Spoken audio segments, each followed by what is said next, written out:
it went black. It was all pervasive. It was never ending. The smell of sulfur. We started running home. We ended up getting caught in it. Todos los árboles quedaron sin hojas. It actually covered the sky. It totally blocked out the sun.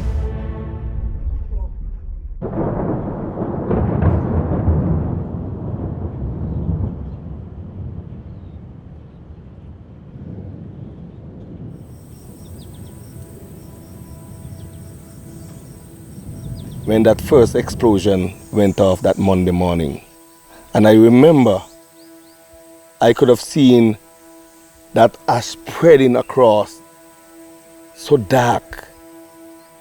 If the ash cloud is coming towards you, you can see it just darkening as it comes.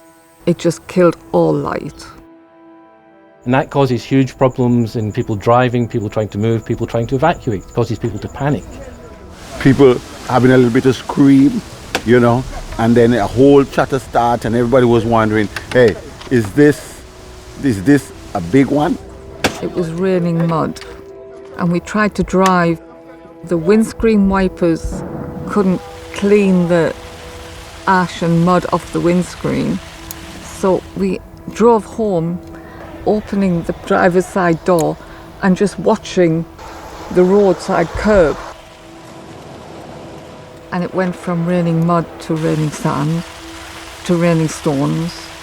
And at midnight we were thinking, is it ever going to stop? If you have thick ash deposits on the roofs of buildings and then you have rain, the ash basically turns to concrete. About 0.5 metre is enough to collapse most house roofs.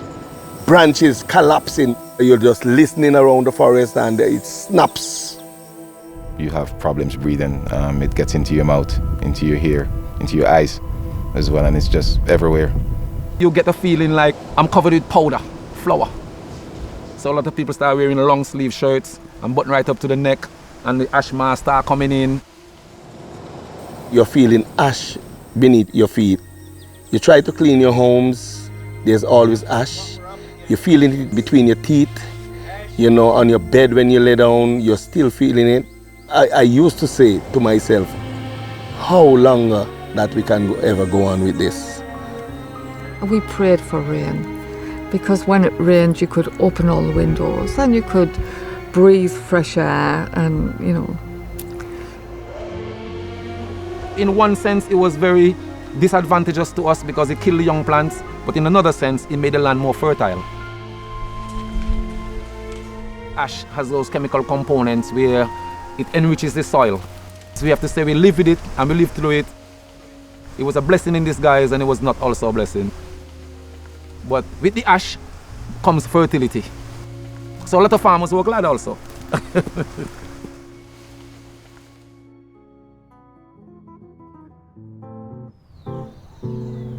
Lo que podemos contar a nuestros hijos. ¿Cómo ha sido, por ejemplo, lo que ha botado la ceniza? ¿Cómo ha sido la misma erupción al botar la lava? Es algo bonito, pero que tengan mucho cuidado si están cerca. Ciertas cenizas que tienen abundante componente químico destruye las flores de las plantas.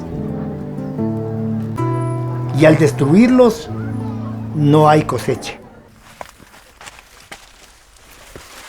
Entonces, con la ceniza y todos los cambios que ha habido por la erupción, hemos optado solamente por el cultivo de lo que es el maíz.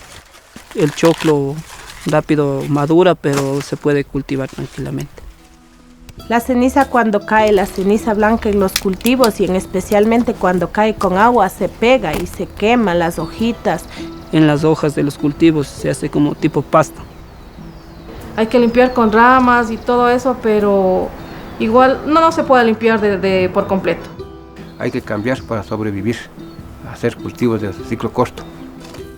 La cebolla aguanta es por lo que son como tauritos y no da lugar a sentarse en la ceniza.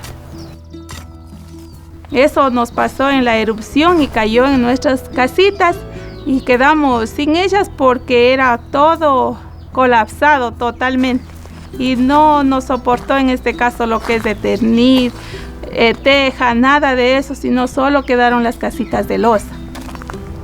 A veces también el peso ha afectado los techos en que ellos mismos, por tener tanta ceniza, con el agua de lluvia ya se pone demasiado peso y se colapsa. Hay que cuidarse del ambiente. Tenemos que protegernos.